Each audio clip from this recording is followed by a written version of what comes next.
In this video, I'm going to give you a tour of the fort we just finished. This is a 16 by 8 foot deck with an 8 by 8 structure.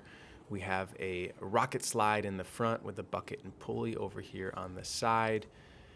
We have 6 by 6s with a brace across with 45-degree angle supports. We did a baluster railing per usual. We have a trap door below right here. On the other side here, we have a rock wall with green holds and a rope to climb up. There's a door on each side of this fort so they can walk across easily. Windows on each side, including, struggled to get up there a bit. Windows on each side with shutters, including some magnets in the bottom. Pretty standard in most forts that we do. I'm going to give you another shot of the trap door right there.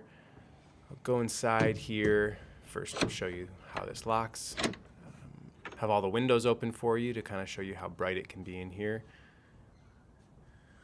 A cool addition we did on this fort is a little secret compartment of sorts. Kids seem to really enjoy that. I'll shut the trap door here and then make my way out front. Another look at the bucket and pulley, and then I'll make my way down the slide. One more glance at the front here, and that is a quick tour of this fort.